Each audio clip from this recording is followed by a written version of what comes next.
So now I want to turn to some of the critiques of your work, probably most famously from your fellow Nobel Prize winner, Angus Deaton. So he has this idea that even a well-conducted RCT can only yield a credible estimate of a treatment effect in one specific population, namely the study population from which your treatments and controls were selected.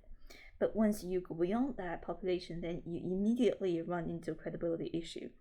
This is a so-called transportation problem. Having a good result in one setting does not allow you to use the results in new contexts. And that can be problematic for policymaking. So how would you react to that criticism?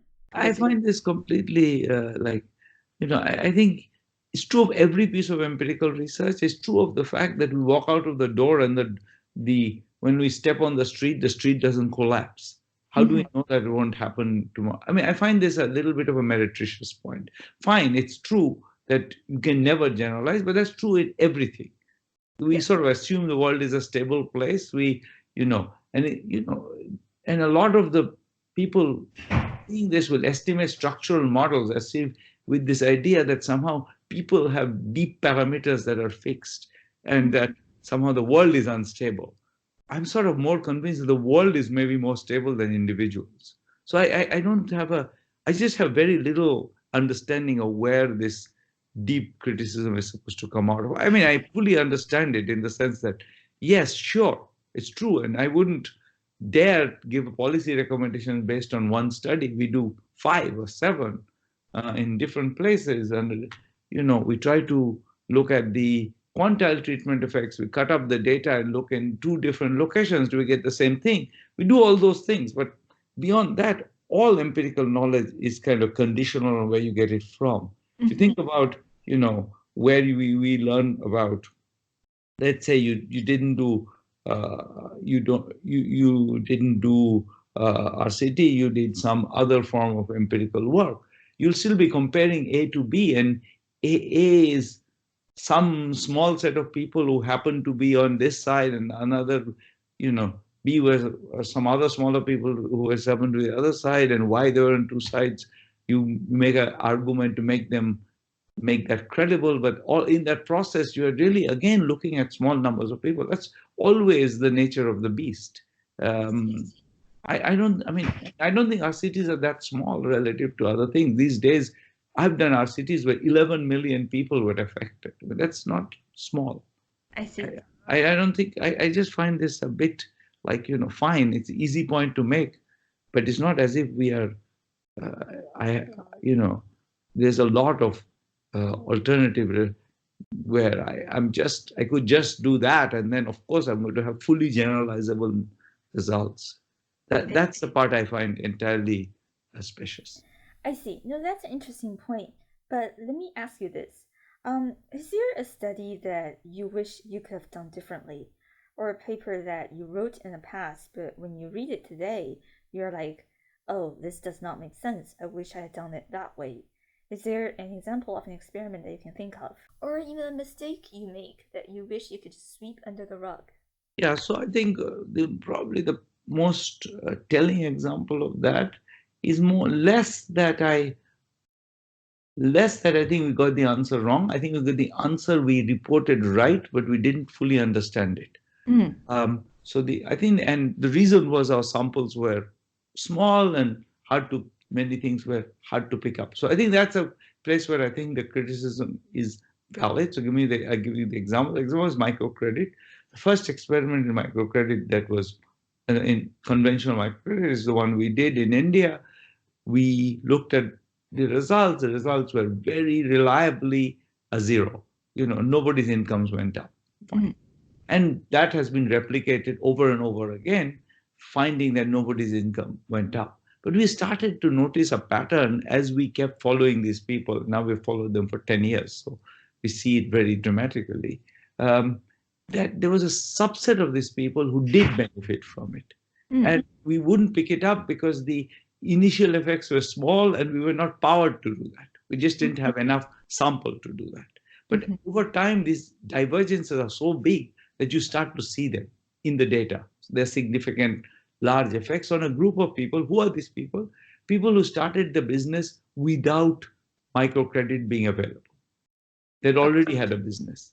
They were not people who started a business because microcredit gave them relatively inexpensive credit. Gotcha. So I think our conclusion was, I think, correct on the mean, but it was slightly misleading because it missed this, I think, key point that, if you looked more carefully and you had bigger data and you did a bigger study, you might have seen something else for a very, like 5-7% of the population, but that 5-7%, there's a kind of a substantial important effect. I see. And maybe you should not have given the credit to the 93% or never expected them to do anything with it other than buy a fridge and pay the loan. Maybe the 7% were the right people to give large amounts of credit to it. Maybe that's a different point of view on the world.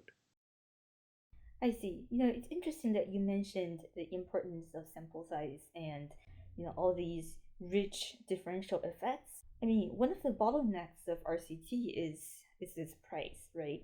It's expensive to conduct rigorous experiments, especially when you want to roll these out in larger scale over a longer period of time.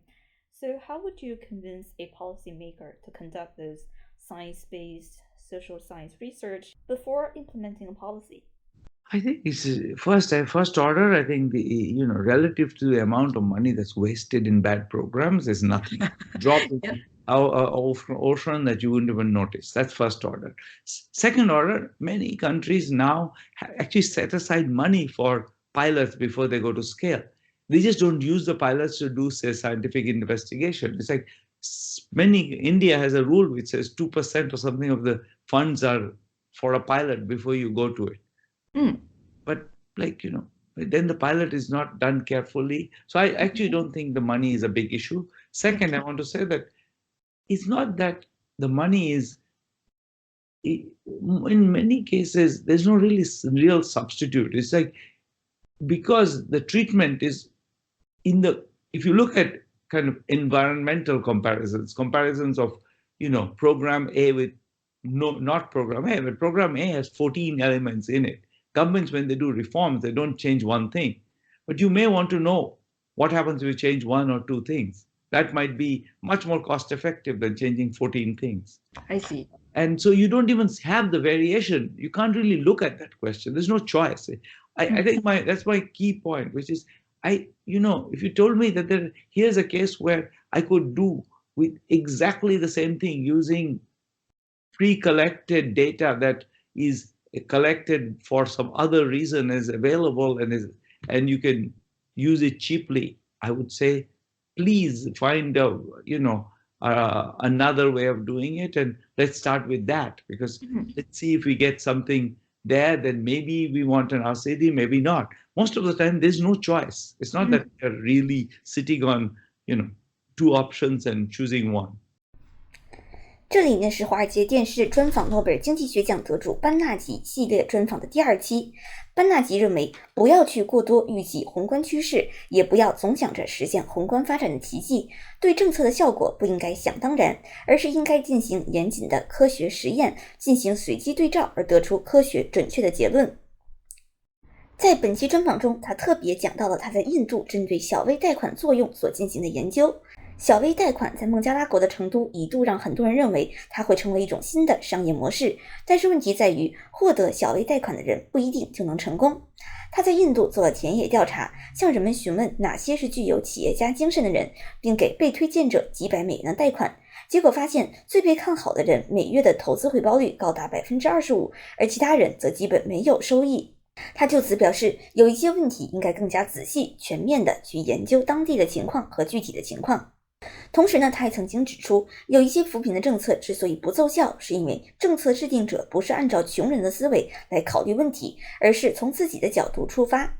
比如以炉灶技术为例，家庭内部的炉灶会造成空气污染问题，有一种专门安装烟囱以排出有害气体的新的炉灶技术，得到了包括美国官员的支持，也获得了很多投资。但是如果真正研究穷人的生活，就会发现穷人的妇女在做饭时经常会将炉子搬到室外来进行社交，享受好天气。如果你要改变他们的生活，就必须要了解他们的生活，要想一想他们切实的需求是什么，而不是我们想要让他们怎么样。再举一个例子，他的实验曾经发现，如果降低医疗保健产品的价格，让穷人也能够负担，就能够大幅提高使用率，拯救很多人的生命。这一点呢，也和原来的预测不一样。原先的人们认为，如果将产品免费发放给穷人，他们就不会珍惜。但是这样一个方法的改变，最终救助了上百万孩子的生命。所以班纳吉认为，不一定要做革命性的转变，即使是一些小的改变，也能够大幅度的提高生活质量。非常有趣的是呢，很多预测全球趋势最后看来都是错误的。比如说，《华尔街日报》早年曾经有一项预测，在1989年，该报预测了未来25年全球范围内的国家赢家，排在前3位的是孟加拉国、泰国还有津巴布韦。现在看来，前两者发展尚可，但是津巴布韦表现非常差，绝对谈不上是发展的赢家。而当时，《华尔街日报》将中国列为最不被看好的国家，理由是中国的官僚体系非常僵化，和柏林墙倒塌后开放的大环境格格不入，没有办法从全球化的环境中受益。现在看来，从过去的经验推断未来，当然是非常谬误的。最后呢，我们再简单为观众朋友们讲解什么叫做随机对照实验。曾经在印度出台了一项新的卫生优惠政策，如果父母同意给孩子按照标准接种疫苗后呢，这一家可以免费领取1公斤的糖。如果孩子把所有计划内的疫苗都接种完了，他们还可以免费领取1升食物油。这呢，其实是科学家研究的一种方式，他们观察措施能不能提高贫困儿童的疫苗接种率，遵循药物有效性测试中常用的随机对照实验模式。科学家将该邦疫苗接种率中最低的7个地区门诊进行了随机分配，有的门诊在接种后奖励家长，有的则没有任何奖励。而小规模的实验表明，这种奖励措施的确很有希望提高疫苗的接种率。通过这样的实验，学者们发现，人们并不是反对疫苗接种，而是生活上的确有这样或者那样的困难，比如没有时间、没有钱等等，而这些困难其实可以通过一点奖励来解决。再比如呢，在华盛顿特区乔治城大学有2位研究人员在肯尼亚做了一个测试，看看有一种简单的方法是不是能够减少当地的面包车车祸。在当地，因为面包车车祸而死亡的人不少，有的时候2辆面包车相撞可以造成40人死亡。2008年的时候，肯尼亚有1000多名面包车司机参加了实验，研究者随机安排一部分司机在车厢内贴上标签，鼓励乘客发现司机鲁莽驾驶后直言不讳的批评投诉。而从保险公司的统计资料来看，面包车内贴了标签后，重大交通事故的索赔案件下降了 50%。而在发现这样的情况之后呢，当地的交通局立即给研究人员拨款，支持他们扩大实验。而规模扩大后的实验发现，面包车内的标签使得索赔案下降了 25% 到 33%。于是呢，交管局再次拨款，拿出了将近300万美元，帮助研究者把实验项目推广到整个肯尼亚。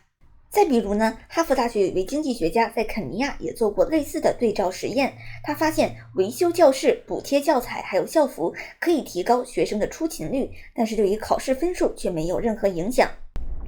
在1994年的时候，墨西哥还有一位经济学家突破传统，制定了一项现金补贴政策，帮助墨西哥贫困家庭。为了获取政府支持，他的团队开展了一项对照实验，比较传统的食品能源补贴和现金补贴，看看哪种方式更有效。在3年之后，现金补贴看门诊的次数比对照组多了 60%， 而生病儿童的人数减少了 23%， 贫血儿童减少了 18%。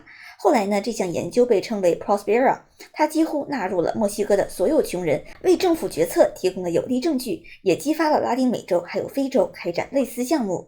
如今呢，有条件的现金援助计划已经成为了全世界评价最高的项目，基本就是从一次随机对照实验开始的。以上呢就是本期专访的内容，在未来的节目中，班纳吉教授还会继续谈到他对于中国扶贫进展的一些看法，希望您继续关注。全球新闻大集合 6do.news 网页版 APP 任您选，6度新闻一网打尽自由新闻精华 6do.news 6度新闻 6do.news 全球新闻大集合。